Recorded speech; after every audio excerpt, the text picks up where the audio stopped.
빌립보서 3장 20절 21절 말씀. 빌립보서 3장 20절 21절 말씀을 우리 다 같이 합독하도록 하겠습니다. 그러나 우리의 시민권은 하늘에 있는지라 거기로부터 구원하는 자 곧 주 예수 그리스도를 기다리노니 그는 만물을 자기에게 복종하게 하실 수 있는 자의 역사로 우리의 낮은 몸을 자기 영광의 몸의 형체와 같이 변하게 하시리라. 아멘. 오늘 하늘을 소망하는 삶. 이제 오늘 그리스도인의 삶 마지막 시간으로 말씀을 나누려고 하는데요. 하늘을 소망하는 삶, 천국 소망이라고 하죠.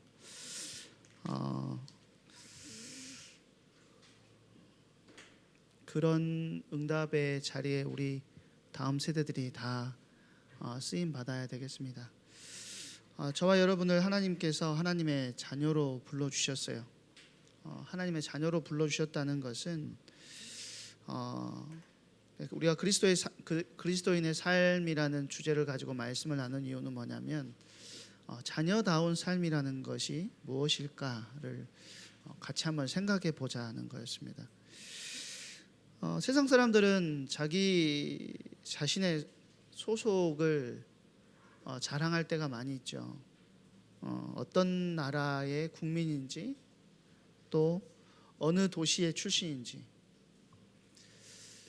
또 어느 학교를 나왔는지 또 어느 회사를 다니고 있는지, 그러니까 어디에 소속되어 있는지가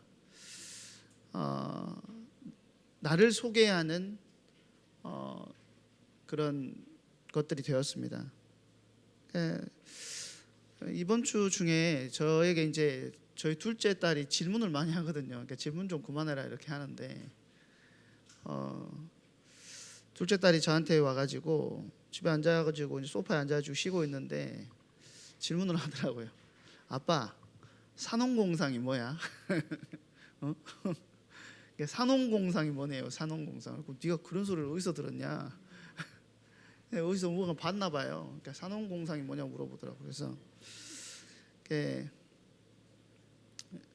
애한테 설명하기가 쉽지 않은 거예요. 그걸 다 설명해 줘야 되잖아요. 그래서 조선시대의 그 사회 안에서 제가 말하면 여러분도 힘들잖아요. 그 초등학교 2학년짜리한테 이걸 설명을 해야 되니까 쉽지 않은 거예요. 그래서 조선시대에 사람들이 생활할 때 무엇을 가장 우선시했는가를 보여주는 게 그 산농공상이야. 그래서 사가 선비를 이야기하는 거고, 농은 농민, 그 다음이 중요시했던 게 농민이고, 공, 그 다음은 공업 장인들을 중요시했고, 그 뒤에는 상인들을 제일 천시했어. 이렇게 이제 그 중에서 그 네 개의 체계 중에서 그거를 이야기를 해줬었는데요. 그러니까 과거부터 그 무엇을 하느냐에 따라서 사람의 가치를 구분하고 어디에 소속되어 있느냐에 따라서 사람의 가치를 구분했었고, 사실 지금도 그것이 똑같이 동일하게 있죠. 그러니까 무엇을 하느냐가 그 사람의 가치를 결정하는 것이 세상인 것입니다. 요즘도 마찬가지 아닙니까? 사자랑 결혼해야 된다, 뭐 이런 이야기들을 많이 하잖아요. 뒤에 들어가 있는 사자, 그게 중요하다. 뭐 변호사, 검사, 판사도 있을 거고, 또 뭐가 있죠? 의사. 네, 사자 중에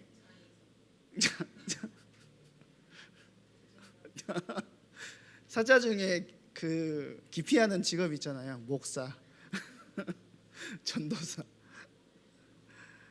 근데 오늘 본문은 그리스도인의 가장 본질적인 신분을 뭐라고 이야기를 하냐면 하늘의 시민권자라고 이야기를 합니다. 우리의 신분이 어디에 소속되어 있냐면 하나님 나라에 속해 있다라는 거예요. 우리가 한국 여권을 가지고 살아가지만 영원한 신분증은 그 하나님 나라에 있다라는 것이죠. 그렇다면 그 하늘 시민권을 가진 사람, 아까도 말씀드렸던 것처럼 하나님 나라의 백성은 어떻게 살아가야 하느냐, 이것이 중요하다라는 것이죠. 이 땅에 살지만 하나님 나라의 시민으로 산다는 거 사실 쉽지 않습니다. 다른 나라에 가게 되면 행동을 조심하게 되는 이유가 뭐냐면 그 사람 한 명이 본국을 대표하는 자다라고 생각을 하기 때문에 행동을 조심하게 되는 것이겠죠. 그러니까 내가 어떻게 하느냐가 내가 속해 있는 나라, 내가 속해 있는 곳을 대표하는 것이 될 수 있다는 것이죠. 오늘 본문은 그 하늘 시민권자의 세 가지 특징에 대해서 이야기를 하고 있습니다. 그것이 첫 번째가 뭐냐면 이 땅에 집착하지 않는다라는 거예요. 바울이 우리의 시민권은 하늘에 있다라고 할 때 단순히 미래의 약속이 아니라 현재의 신분을 이야기하고 있는 거거든요. 그러니까 저와 여러분이 미래적으로 봤을 때 우리가 하나님 나라로 들어가게 될 거야, 우리 죽으면 천국 가, 이 수준이 아니라 지금 네가 살고 있는 그 현장, 네가 속해 있는 그 현장 안에서 너는 하나님 나라의 신분을 가지고 있는 하나님 나라의 백성이야 라고 이야기를 하고 있다는 거예요. 이거는 이 땅에 살고 있지만 천국에 속한 자라는 것을 의미한다는 것이죠. 하늘에 속한 자는 세상의 부와 명예 또 성공과도 같은 세상의 가치가 전부가 아니라는 사실을 안다라는 거예요. 이게 이 세상의 가치가 필요 없다라는 말이 아닙니다. 필요해요. 부도 필요하고 명예도 필요하고 또 성공하는 것도 필요합니다. 그런데 하나님 나라의 백성에게 있어서 이것이 하나님 나라의 백성이 살아가는 데 있어서 최고의 동기를 유발하는 유발 요인이 되지 않는다라는 것이죠. 그러면 뭐냐면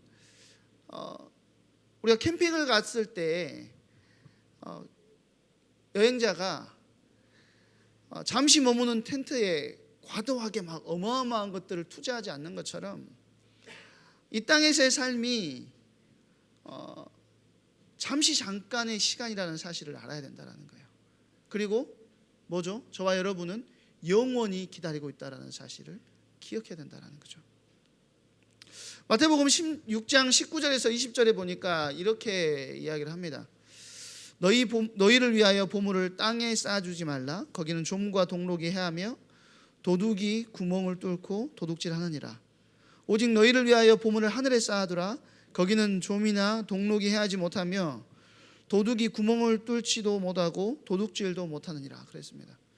헌금을 많이 해라. 헌금을 많이 해라. 천국에다가 너희 그거 헌금 쌓아놔라. 이 말을 하는 게 아니에요.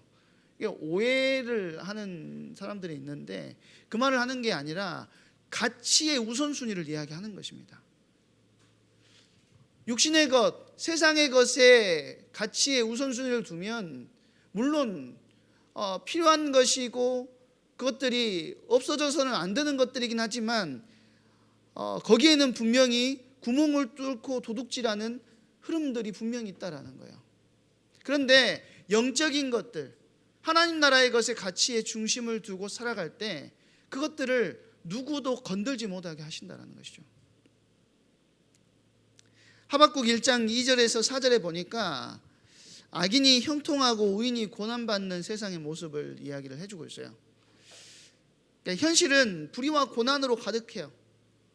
왜 이렇게 나는 안 되지? 왜 이렇게 나는 부족하지? 이런 생각이 들 수 있습니다.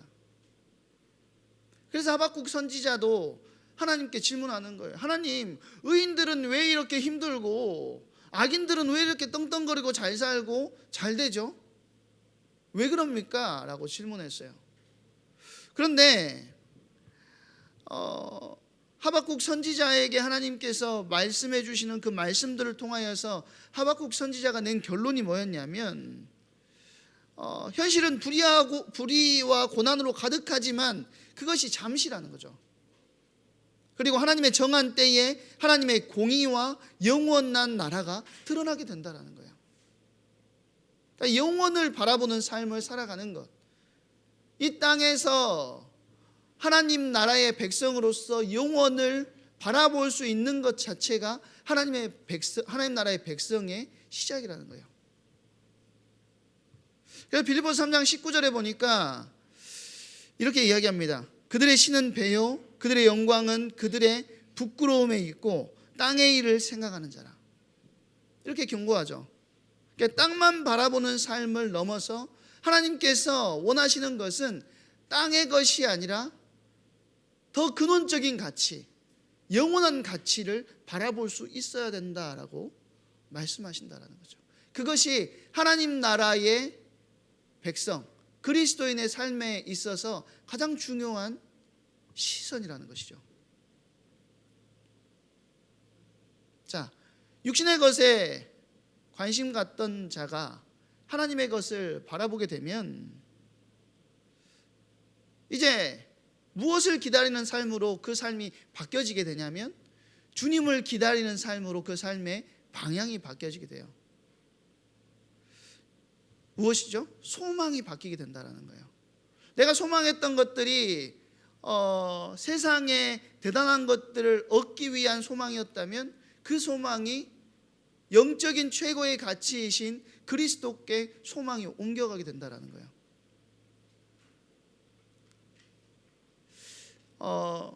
세상은 희망을 이야기합니다. 희망이 뭐예요? 네 잘 됐으면 좋겠다. 시험 잘 봤으면 좋겠다. 이게 희망이잖아요. 사업을 하는데 그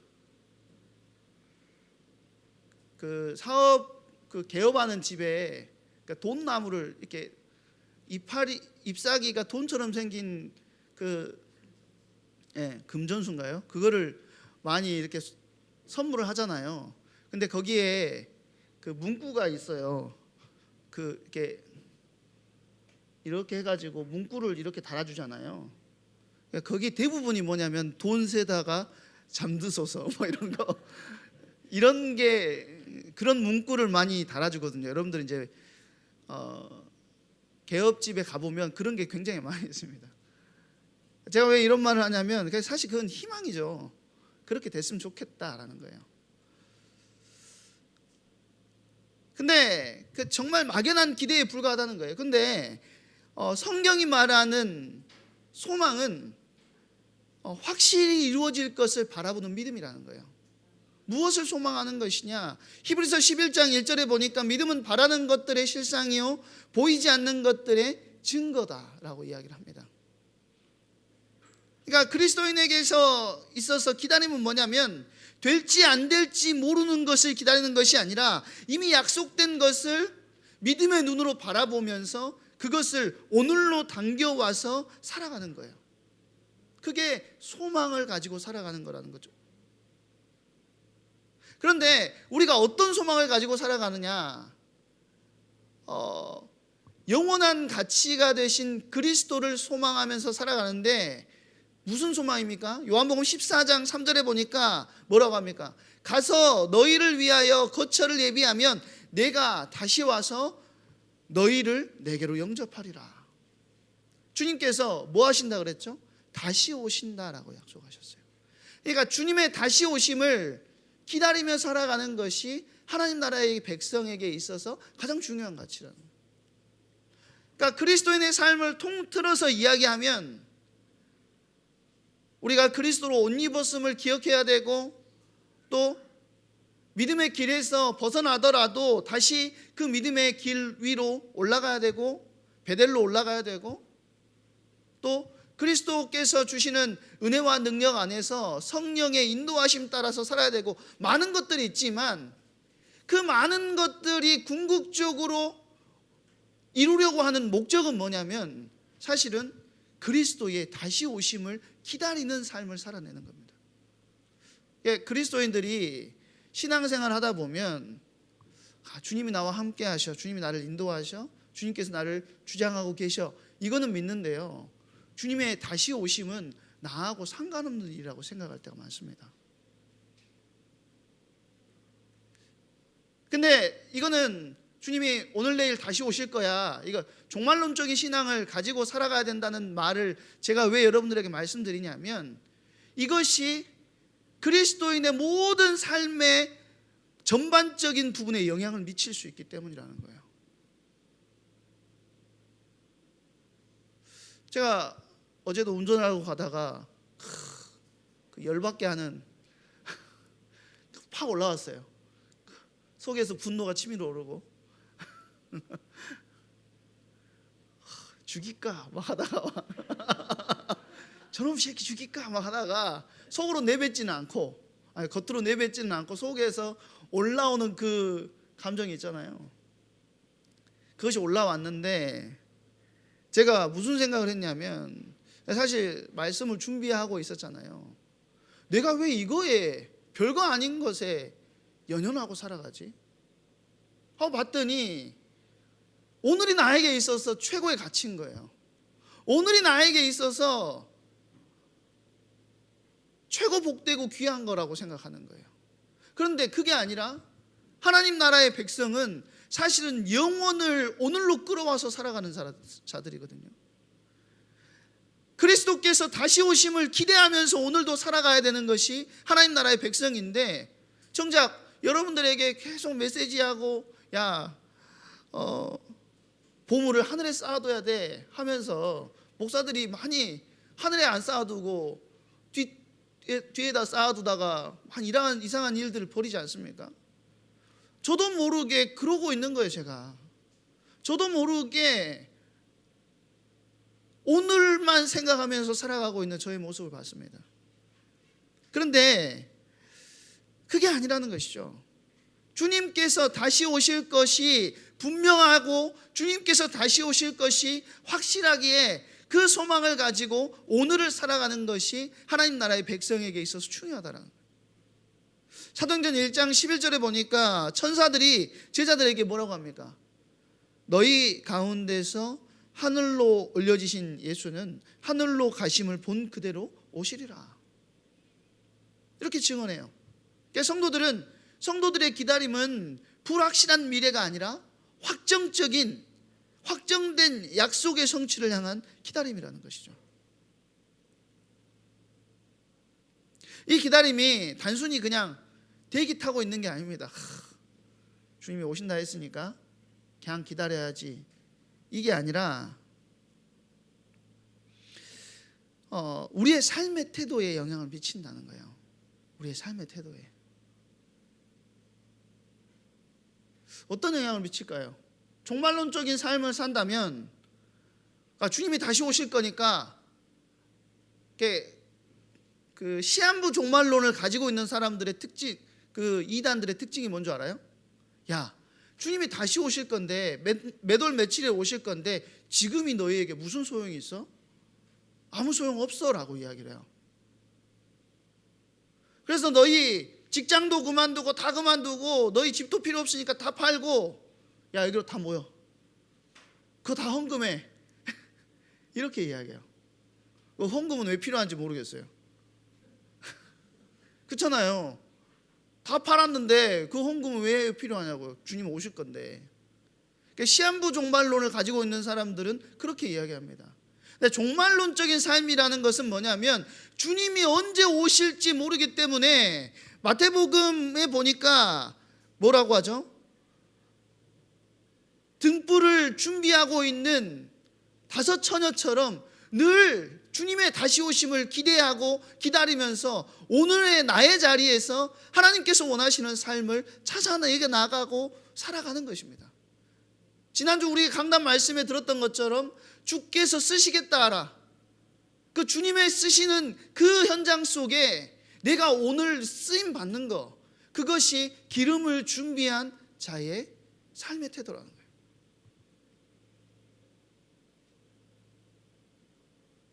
디도서 2장 11절 13절에 보니까요, 그러니까 이거 제가 풀어서 설명을 해드릴게요. 모든 사람에게 하나님의 구원의 은혜가 나타났다라고 이야기를 해요.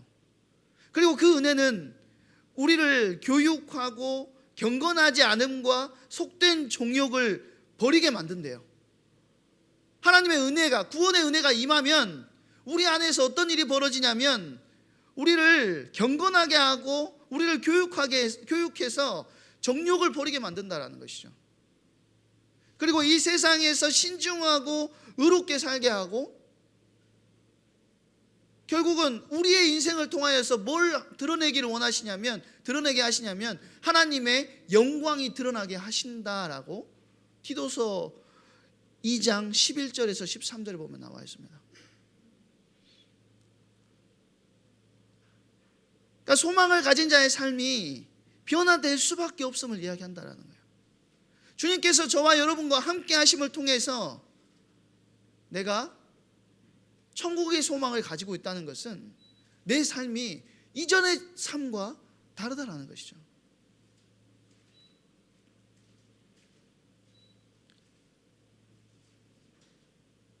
요한일서 3장 2절에 3절에 보니까요, 그리스도께서 나타나시면 우리도 그와 같이 거룩하게 될 것인데 이 소망을 가진 사람은 누구나 그가 깨끗하신 것과 자기를 깨끗하게 하신다. 그러니까 우리가 계속해서 말하는 칭의의 개념이 여기에 들어가는 거죠. 우리가 그리스도께서 나타나시면 그와 같이 우리를 거룩하게 하신다. 이 소망을 가진 사람은 누구나 그가 깨끗해진 것과 같이 깨끗해지게 된다라는 것이죠. 그래서 초대교회 성도들의 삶의 태도를 보면은요, 여러분들 그 찬양 아시죠? 마라나타라는 찬양 있잖아요. 그 소양이 아멘 주 예수 오시옵소서 하는 거 있잖아요. 잘 부르기도 힘든, 남자들은 좀 괜찮은데 여자들은 부르기 힘든 찬양인데, 그게 마라나타가 찬양으로만 우리에게 기억되어 있는 게 아니라 우리의 삶의 귀한 방향이라는 거예요. 아멘 주 예수여 어서 오시옵소서. 한번 생각해 보세요. 내가 준비가 안 됐어요. 내가 그지같이 살아. 내 마음대로 살아. 근데 아멘 주 예수여 어서 오시옵소서 할 수 있어요? 할 수 있냐고. 아니라는 거예요. 내가 주님의 뜻과 계획과 소원 안에서 살아가고 있는 자에게만 뭐 할 수 있는 거죠? 아멘 주 예수여 어서 오시옵소서. 내가 비록 넘어지고 쓰러지지만, 내가 늘 부족해서 힘들어서 자빠지지만 그 속에서도 주님과 함께함을 인정하고 주님의 도우심을 구하고 있는 자에게만 아멘 주 예수여 어서 오시옵소서 할 수 있는 겁니다.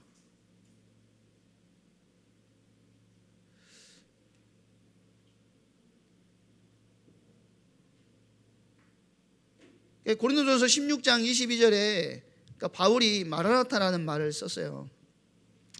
당시에 교회가 함께 모일 때 서로 주고받던 인사이자 고백이었습니다. 이게 마라나타 아멘 주 예수여 오시옵소서. 왜 그랬을까요? 오늘 하루가 사실은 쉽지 않은 거예요. 그 사람들에게는 어마어마한 핍박과 환난과 고통 가운데 살아가고 있는 겁니다. 그런데 이들이 서로에게 뭘 이야기하는 거죠? 지금의 고난은 잠시지만 주님의 다시 오심, 그 영원한 그 약속을 믿고 살아가자는 거예요. 그 믿음을, 그 주님의 약속을 붙들고 마라나타의 신앙, 주님의 오실 것을 기대하는 그 마음으로 오늘도 승리해라, 속지 마라, 넘어지지 마라, 그 약속을 이야기하는 겁니다. 잠시와 영원의 차이를 분명하게 알 수 있어야 돼요. 잠시는 육신의 것을 잠시라고 이야기하는 것이고요, 영원은 영원한 하나님 나라의 것을 이야기하는 것입니다. 그러니까 마라나타의 고백은 내 마음대로 살다가 주님 어서 오세요가 아니라는 것이죠. 그래서 오늘 우리가 하늘의 시민권자로 산다는 것은 같은 고백을 붙드는 겁니다. 주님은 반드시 오신다는 거죠. 그날이 내 인생의 진짜 완성이라는 거예요. 그래서 우리가 우리의 삶의 방향이 다시 오실 주님을 기대하면서 결국에는 무엇을 소망하며 살아가야 되느냐? 우리의 삶이 변화될 것에 대한 소망을 가지고 살아가는 거예요. 우리의 몸이 변형될 것에 대한 소망을 가지고 살아가는 겁니다. 바울은 주님이 오실 때 우리의 낮은 몸을 어떻게 하신다고요? 자기 영광의 몸과 같이 변하게 하신다라고 말하고 있죠. 이 땅에서 우리의 몸은요, 병에 걸리기도 하고 노화에 빠집니다. 요즘에 제가 왼쪽 눈이요, 왼쪽 눈이 안 뜬 것 같아요. 왼쪽 눈이, 저는 뜨고 있는데 이게 감겨 있는 것 같은 느낌 있잖아요. 이게 안 보이는 게 아니라 이게 쌍꺼풀이 이상하게 생겼다가 안 생겼다가 생겼다가 안 생겼다 해가지고 왜 이럴까 그 인터넷 찾아보니까 늙어서 살이 쪄서 그렇대요. 나이가 들어가지고. 노화예요, 노화. 네, 우리는 늘 이렇게 그 연약함 속에 살아가지만 그날에는 부활의 몸으로 완전히 변화된다는 것이죠. 죄와, 여기서 완전이라는 말은 무슨 말이냐면 죄와 사망이 완전히 사라진 완전한 구원의 완성이 우리 가운데 일어나게 된다는 거예요. 그래서 저와 여러분에게 있어서 가장 중요한 것은 하늘 시민권자로 오늘을 살아가는 것입니다. 하늘 시민권자로. 그래서 우리가 먼저는 삶의 우선순위를 점검해야 되겠습니다. 학업에서의 성과, 또 좋은 대학 가는 거, 또 많은 인간관계 중요하겠죠. 그러나 이것이 나의 삶의 전부라면 체크해야 된다는 거예요.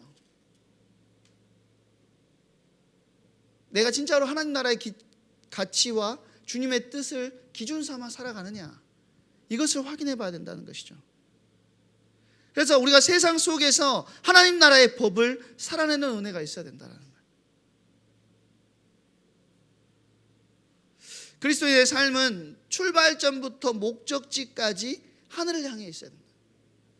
그래서 이 땅은 우리의 영원한 집이 아니라는 사실을 우리가 기억하면서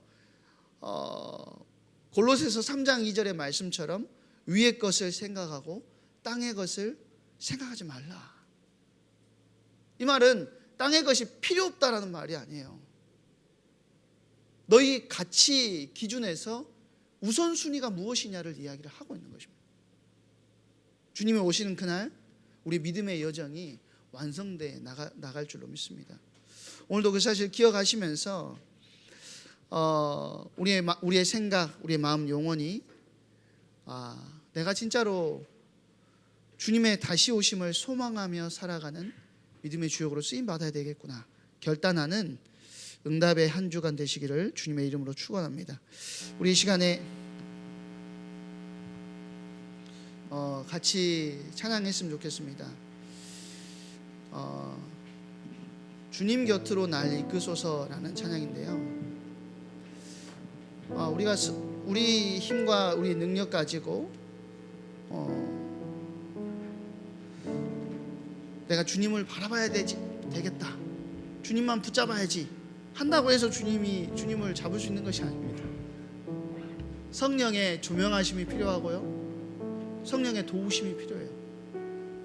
그리고 그 성령의 조명하심이 우리 가운데 임했을 때 우리가 그 주님을 붙들고 주님과 함께하는 은혜가 그때 주어지게 되는 것입니다. 이 시간 주님 곁으로 날 이끄소서, 이게 많이 안 불러본 찬양이라고 하더라고요. 우리의 삶의 모든 방향을 주님께 온전히 맡겨드리는 중요한 응답의 시간 되기를 소망합니다. 우리 주님 곁으로 날 이끄소서 찬양하시면서 준비하신 예물 하나님께 드리도록 하겠습니다.